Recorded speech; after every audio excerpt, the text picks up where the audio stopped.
Hi and welcome to my channel, I'm Simon, and today I am joined by the artist formerly known as my mother, who is now Rude. Louise Savage Muses.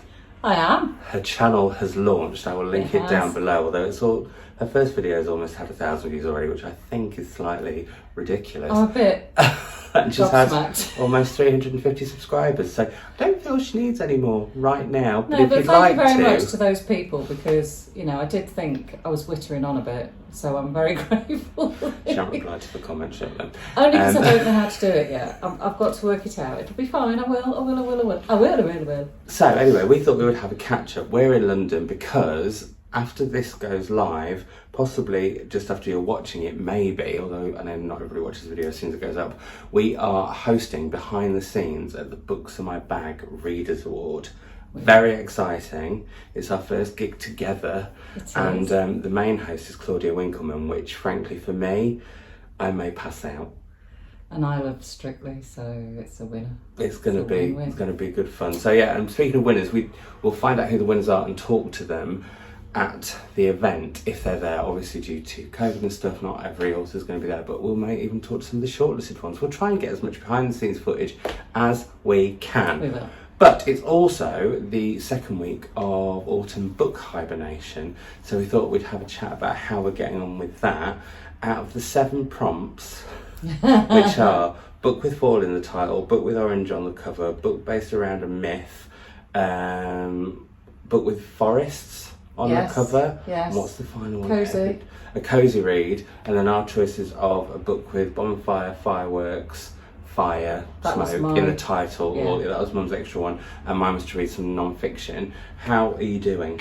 I'm doing all right. I'm doing very well. Thank you very much for asking. So unfortunately, because we're in London and I'm not like Simon, I can't. Absolutely, I'm no very dedication dedicated, to the cause. But I'm not very good at carrying loads and loads and loads of books around with me. So the 2 books that I've read so far, or one of them I'm in the process of reading, I haven't brought with me. Shall I talk about those first? Yeah. So I'm reading The Appeal by Janice Hallett, which is a crime fiction whodunit sort of thing. Lauren of Lauren and the Books absolutely loved it. Yeah, it's really interesting because it's basically you're trying to work out the murder hasn't even happened. There's a murder. I know there's going to be one. I'm halfway through at least. There's a murder. But I haven't. That hasn't happened yet, and you're trying to predict who's going to go, which is unusual. I've not come across that before. But also you're trying to work out who the suspects are. And what's really fascinating is the way that the novel is formatted. So you've got little post-it notes because there are 2 other people investigating alongside you. You've got emails, you've got all sorts of different sources. Actually, I suppose they're, what do you call it in a crime, when evidence, that's the word I'm looking for. Different bits of evidence. And you're trying to piece together, you know, who might possibly have the motive to do something to whom. The only issue I'm finding with it, as I was saying to you earlier, was that there's one character in it, the sort of, if you like, the main character, the character who sort of threads everybody together, who is nauseatingly irritating. And I'm sure it's deliberate. I'm absolutely sure it's deliberate, but it's a bit like... Do you think it's designed that you want them to be killed off? Possibly, because she is infuriating. I'm desperate to know what happens. Would you kill her? Probably, possibly. But that show, because she's really needy, and that doesn't put me in a very good light, Simon. No, we don't like needy people. No, but it suggests that, you know, I'm not empathetic to her very lonely, solitary existence, which isn't good. But anyway, no, I am enjoying it, and you made me forget what I was going to say. Sorry. Can't remember. Oh, I was going to say, if you ever watched any sort of comedy like The Office, I think there's an American version as well for viewers on the other side of Atlantic. But when I first watched that, the first few episodes, I couldn't watch it because I'd worked with too many people who would like it. And I think it's a bit like that. I think it's getting under my skin because this character probably is very true to life.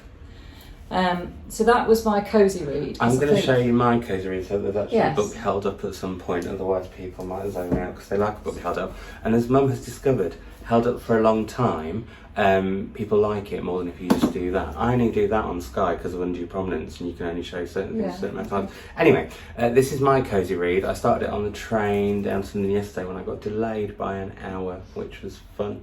I've not actually read that much. I was also listening to an audiobook, which I'll talk to you about in a bit.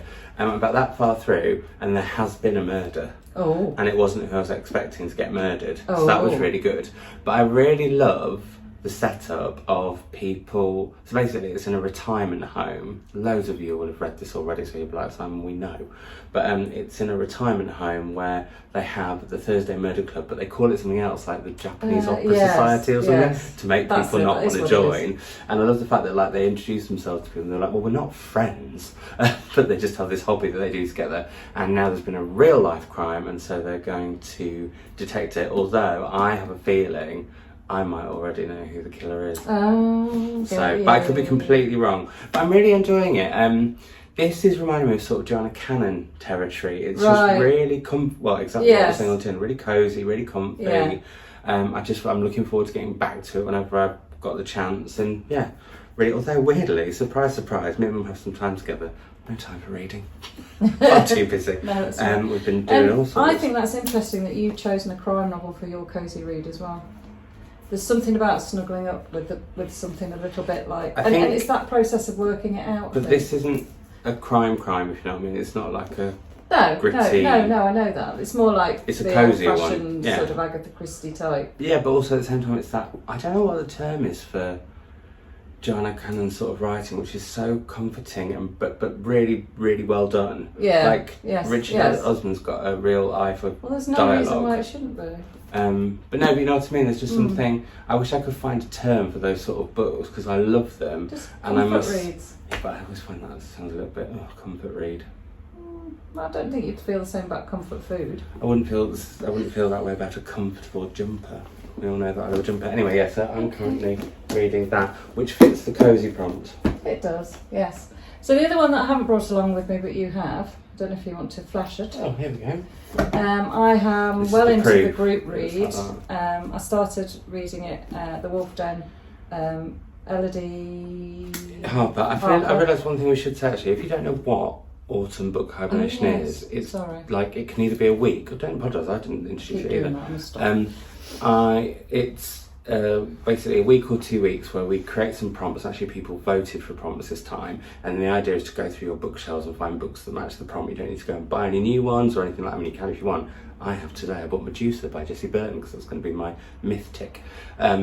It's just meant to be a fun way of reading through your TBR or your TBR shelves or whatever. And we do a group read, and we decided to do The Wolf Den by Elodie Harper because it is set in Pompey's brothel, the Wolf Den. Anyway, sorry, Mum. It is. I am really, really enjoying it. It's quite naughty. Is it? It's extremely naughty, actually. Oh God, am I going to find this difficult? Is this going to be like the Merman or whatever it was that we read for the Pisces for the women's prize? Probably not. Okay, it's not at that. Not yet, anyway, because I've not finished it yet. But I'm thoroughly enjoying it. I was worried to start with that there might be too many characters for my poor little brain, because there just seem to be lots of people, walking onto the scene, as it were. But I've got my head around that now, and the period detail seems pretty on the money as well, which is rather nice because otherwise I think that might irritate me. And I just, it's just wonderful that it's set in the Roman world. And actually, Simon, you have been in that brothel. I know I have. Oh, I remember. Didn't know whether you'd remember. If we give a story away here, we went to Pompeii. Mum is a classicist, in case you didn't know that, which is why she's called herself Louise Savage Muses. And we went around Pompeii, I think, for about 47 hours.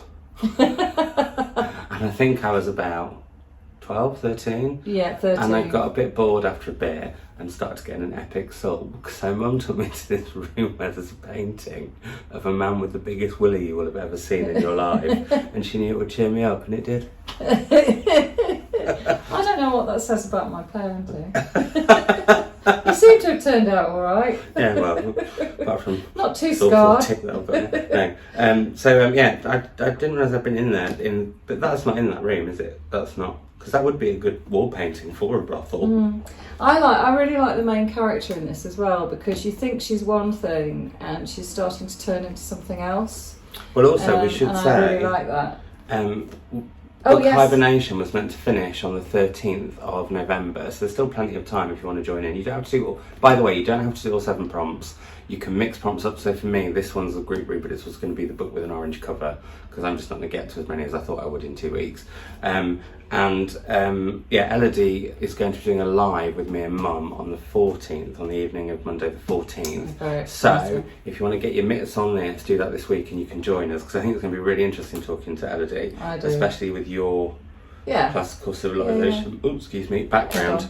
Sorry, that was my Autumn and Mason's afternoon tea just popping up. I had some fizzy, just casually mentioned fizzy tea. It was nice, that fizzy tea. Very lovely. Anyway, but you're enjoying it. Yeah, really enjoying it. As I say, I wasn't sure to start with, because I thought, is this just going to be lots and lots of characters walking on? But it didn't take me long to get hooked. So would recommend from Mum. I haven't started it yet. I'm going to hopefully start on the train once I finish this, because I've chosen the longer, cheaper trains from Liverpool to London, which normally take 3.5 hours, not 4 hours, 3.5 hours to 5. One of the books that I'm reading is Dear Senthuran, a Black Spirit Memoir by Akwaeke Emezi. This is for my non-fiction prompt. This is told in letters by Akwaeke Emezi, who is looking at how they knew they weren't a woman, and then they said that they were trans, but that doesn't fit either, and actually they don't believe they're human. They think they are a spirit, and actually a particular spirit they talk about in this. So it's letters that addressed similar to their first novel. Yes, interestingly, that's Freshwater. reminiscent of that, isn't it? And what they do with this book is look at how discombobulating that can be, both in terms of growing up in Nigeria, and there's some really interesting stuff around that, but also, and having that culture in the background, but also in terms of, it's a very frank and quite uncomfortable, and it's not to be gone into lightly. They look about how they've had surgery to change their body. They look at how they've actually attempted suicide several times because they don't feel they fit within who they are. And it's kind of a journey, but what's quite shocking to see is that when the Freshwater came out, the attention made it worse. And so there's lots of reasons why they pulled out of their book tour and what was really going on. There are a few settles scored, I would say, in this book, which is quite interesting. Scores settled? Yes, there's quite a few scores settled. Thank you, Louise. I'm glad I have an English teacher with me. I think it's really, really good, but it's one that I'm reading almost very delicately, because it's a lot to take on. But at the same time, there have been moments that I have roared with laughter unexpectedly, and been very moved. And I think maybe this is the next conversation. We're all getting so fixated on gender and all those things, but actually, what about our spirit or the personality, the soul? And I think this is brilliant. This isn't the finished edition, but if it was, that would certainly be an orange book. But it's not. It's going to be my non-fiction one. And then Mum, you're reading one with the fall in the title. And which links into tonight. I do have this with me, and so this is When the Sky Falls by Earle, and it's up for the Books on My Bag Readers Award tonight. It is, for children's fiction. And actually, my colleagues have been nagging me to read this because our kids at school chose it as a group read at school. And obviously, I read lots of sort of teenage, well, not obviously, but I do children's fiction. And I just hadn't got around to picking this one up until it appeared on this list. And I think it was partly because sometimes I feel saturated, and it sounds an awful thing to say because I think it's really important. I feel a little bit saturated by World War II me too. fiction. So at the time I sort of That's put me off. Well, don't. Absolutely. There's a gorilla on the cover. Well, the gorilla's a really important character. And it's not a talking gorilla, is it? Because I don't like talking animals in books. I am bowled away by this. Oh, wow. I think it's one of the most powerful things I've read in a long time. I haven't finished it yet, but I am completely gripped. And not only that, it's the character of the child, the protagonist, Joseph, who is an incredibly angry child, Like, I mean, I know it's the war, and I know he's sort of been evacuated, sort of not, and he's gone to live with this very unusual woman called Mrs. F. There's a connection between her and his family, which is why I say he's sort of evacuated, sort of not. And she's an amazing character, but it's just this young lad with real anger and clearly reasons to be angry. And she, Mrs. F, works in a zoo and is completely dedicated to the few remaining animals in this zoo. And there is also this huge gorilla in there called Adonis. It's good name for a gorilla, I like that. Yeah, and the gorilla is a really angry animal. And as the novel progresses, you can kind of see this sort of connection between the boy and the animal. There's so much more to it. And Simon will testify to this. I'm not always particularly keen on books, with animals in or told from an animal perspective or anything like that. But this is just pure, even though it's dealing with some sort of, quite desperate circumstances, it's an absolute joy to read because the writing is stunning. I think it's really, really evocative, very, very well written book. It's inspired by true stories, isn't Yeah, I want to find out more about that. And it's got fall in the title. So it has, yeah. And it's quite orange as well. Yeah. It's sort of got flames. So I can't recommend this highly enough. And I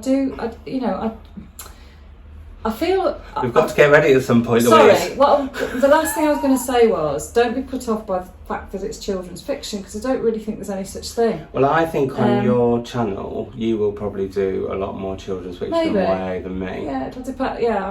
Yeah, may well do. Not that I want to do, but I just... No, it's all right. That's where I think our reading is quite different. Yeah, it is different in that way. And I just think this should be read by everybody. I don't think it matters. And I think if children are reading it, that's a really good thing too. Well, so there you go. If this was a Sky Arts video, I'd be in trouble because that got undue prominence, because that's been a rave review. Sorry. From Louise Savage Muses. Sorry. I do love it. I'm just going to mention the book that I'm almost finished listening to, and I bought a copy because I'm going to get it signed later, and that's Quite by Claudia Winkleman, who is hosting the show tonight, and this is Love, Life and Eyeliner, and basically it's lots of different snapshots of thoughts that Claudia has on things. So you can go from things as like Strictly Come Dancing, she talks about that, she talks about meeting famous people, but also it's like how important a really good pair of boots are and why, which I didn't think I would find as interesting as I am. Like everything she writes about, I'm really, really interested in. She looks at parenting. There's a really impassioned piece on nursing. She's done a chapter on squirrel etiquette because her son asked her to. And there's just so many different things. But also she writes about the power of art, and she looks at how she got into reading, and it's just really, really, really, really, really, really good fun. And she talks about the power of a fringe and how, like, if you've got your thing, that's how people will hire you. Like, she jokes that she gets hired for gigs probably because they're like, what about the orange one with a fringe? People instantly know. Yeah, so I think it's just really, really great. And I haven't quite finished it, but I've absolutely loved listening to it because it's her telling you that so all the inferences is there, and yeah, it's been a real treat. Although, weirdly, it's made me slightly more nervous about meeting her because there's quite a lot of stuff that she just doesn't like in it. I've just dipped my toe in, and I think on the surface of it you could be lulled into thinking it's quite a trivial.